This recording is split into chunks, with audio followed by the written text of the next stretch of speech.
Perkenalkan, kami dari kelompok 5 dengan anggota saya Gritsi Sarapung, kedua ada Joyful Mantiri. Inilah video pembelajaran kami tentang merchandise operation atau perusahaan dagang.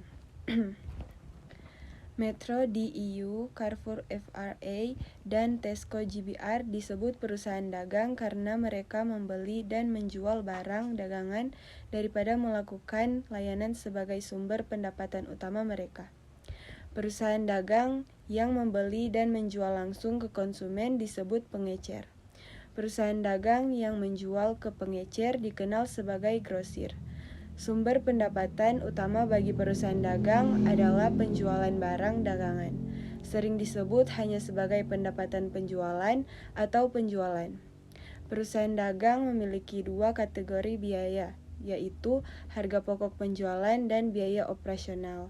Harga pokok penjualan adalah total harga pokok penjualan selama periode tersebut. Beban ini berhubungan langsung dengan pendapatan yang diakui dari penjualan barang. Ilustrasi 51 menunjukkan proses pengukuran pendapatan untuk perusahaan dagang, yaitu pendapatan penjualan dikurangi harga pokok penjualan sama dengan laba kotor dikurangi beban operasi sama dengan laba rugi bersih. Siklus operasi perusahaan dagang biasanya lebih lama daripada perusahaan jasa. Pembelian persediaan barang dagangan dan penjualan akhirnya memperpanjang siklus. Ilustrasi 52 menunjukkan siklus operasi perusahaan jasa, yaitu uang tunai, melakukan layanan piutang, surat, menerima uang tunai. Ilustrasi 53 menunjukkan siklus operasi perusahaan dagang. Perusahaan dagang yaitu meliputi yang pertama menerima kas, yang kedua membeli persediaan, dan yang ketiga jual persediaan. Perhatikan bahwa akun aset tambahan untuk perusahaan dagang adalah akun persediaan. Perusahaan melaporkan persediaan sebagai aset pada laporan posisi keuangan. Selanjutnya ada aliran biaya. Biaya aliran untuk perusahaan dagang adalah harga pokok barang yang tersedia untuk dijual. Saat barang dijual, mereka dibebankan ke harga pokok penjualan. Barang-barang yang tidak terjual pada akhir periode akuntansi merupakan persediaan akhir. Pada ilustrasi 54 menggambarkan hubungan ini, yaitu yang pertama persediaan awal, selanjutnya harga pokok pembelian, di bawahnya harga pokok barang yang tersedia untuk dijual, dan harga pokok penjualan, yang terakhir persediaan akhir. Perusahaan menggunakan salah satu dari dua sistem untuk menghitung persediaan, sistem persediaan perpetual atau sistem persediaan periodik.